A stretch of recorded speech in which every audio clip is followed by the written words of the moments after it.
ನಮಸ್ಕಾರ ರೀ ಎಲ್ಲರಿಗೂ, Santosh Trivedi hair.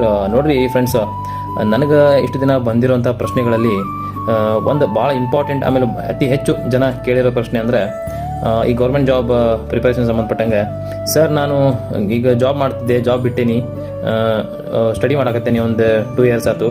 So confuse ಆಗಿ ನಾನು ಜಾಬ್ ಮಾಡ್ಕೊತಾನೆ ಓದ್ಲು ಅದು ಜಾಬ್ ಬಿಟ್ಟು ಸ್ಟಡಿ ಕಂಟಿನ್ಯೂ ಮಾಡಲು ಅಂತೇಳಿ ಈ ಪ್ರಶ್ನೆ ಭಾಳ ಮಂದಿ ಕೇಳಿರಿ. ಸೊ ಇದೇ ಸಂಬಂಧಪಟ್ಟಂಗೆ ನಾ ಏನು ಹೇಳೋದಪ್ಪ ಅಂದ್ರೆ, ನನ್ನ ಓನ್ ಎಕ್ಸ್ಪೀರಿಯನ್ಸ್ ಮೇಲೆ, ನೀವು ಎಟ್ ಎ ಟೈಮ್ 2 ಕೆಲಸ ಮಾಡೋದು ಯಾವುದೇ ಕ್ಷೇತ್ರದಾಗೂ ಭಾಳ ಸಾಧ್ಯ ಇಲ್ಲ ಅಂತ ಹೇಳಂಗಿಲ್ಲ, ಪಾಸಿಬಲ್ ಐತಿ, ಬಟ್ ಅಷ್ಟೊಂದು ಇಫೆಕ್ಟಿವ್ ಆಗಿರಂಗಿಲ್ಲ. ಸೊ ಅಟ್ ಎ ಟೈಮ್ ನೀವು ಒಂದು ಕೆಲಸ ಮಾಡೋದನ್ನು ಕಲಿಬೇಕು. So either you should go for job, ನೀವು ಜಾಬ್ ಮಾಡಿರಿ ಅಥವಾ ಪ್ರಿಪ್ರೇಷನ್ ಮಾಡಿರಿ.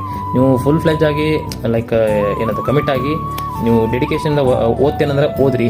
ಇಲ್ಲ ನನಗೆ ಓದ್ಲಿಕ್ಕೆ ಲೈಕ್ ಕುಂತು ಓದಾಕಂದ್ರೆ ನಮ್ಮ ಮನೆ ನಡೆಯಂಗಿಲ್ಲ, ಸೊ ಪರಿಸ್ಥಿತಿ ಹಂಗಿಲ್ಲ, ನಮ್ಮ ಮನೆಯೊಳಗೆ ಖಾಲಿ ಕುಂತ್ರು ನಮ್ಮ ಮನೆಯೊಳಗೆ ಊಟಕ್ಕೆ ತಿನ್ನಕ್ಕೆ ಏನೂ ಕಡಿಮೆ ಇಲ್ಲ, ಮನೆ ನಡೀತೈತಿ ಅಂತೇಳಿ ಅನ್ನೋದಾದ್ರೆ ನೀವು ಜಾಬ್ ಬಿಟ್ಟು ಪ್ರಿಪ್ರೇಷನ್ ಮಾಡಿರಿ. ಇಲ್ಲ ಅಂತಂದ್ರೆ ಏನು ಮಾಡಿರಿ, ನೀವು ಜಾಬ್ ಮಾಡ್ಕೊಂತನ ಪ್ರಿಪ್ರೇಷನ್ ಮಾಡಿರಿ. ಐದರ್ ಜಾಬ್ ಆದರೂ ಇಲ್ಲಂದ್ರೂ ಪ್ರೈವೇಟ್ ಜಾಬ್ ಐತಿ, ಪ್ರೈವೇಟ್ ಸೆಕ್ಟರ್ ನಾನು ಮುಂದುವರಿತೇನೆ ಅನ್ನುವಂತಹ ನಂಬಿಕೆ ಮೇಲೆ, ಅಂತಹ ಭರವಸೆ ಮೇಲೆ ನಿಮ್ಮ ಮುಂದೆ ಹೋಗ್ಬೇಕು ಸ್ನೇಹಿತರೆ. ಇಲ್ಲ ಏನಪ್ಪ, ಕೆಲವ್ರಿಗೆ ಇರ್ತೈತಿ ಬ್ಯಾಕಪ್ ಇರ್ತೈತಿ, ನೀವು ಕುಂತು ಸ್ಟಡಿ ಮಾಡೋದು ಎಷ್ಟು ವರ್ಷ ಆದರೂ ನಾನು ಕಾಯ್ತೀನಿ, ಪ್ರಿಪ್ರೇಷನ್ ಮಾಡ್ತೀನಿ ಅಂತ ಹೇಳಿ ಅನ್ನೋದೇನರ ಒಂದು ವಿಚಾರ ಇತ್ತಂದ್ರೆ ನೀವು ಕಂಟಿನ್ಯೂ ಮಾಡ್ಬೋದು. ಬಟ್ ಬರೀ ಸ್ಟಡಿನ ಮಾಡ್ತೀನಿ, ಈ ಕಡೆ ಪ್ಲಾನ್ ಬಿ ಆಲ್ಟರ್ನೇಟಿವ್ ನಾ ಯಾವುದು ಜಾಬ್ ಬಿಸ್ನೆಸ್ ಏನು ಮಾಡತ್ತಿಲ್ಲ ಅಂತ ಸ್ವಲ್ಪ ಕಷ್ಟ ಆಕೈತೆ ಸ್ನೇಹಿತರೆ.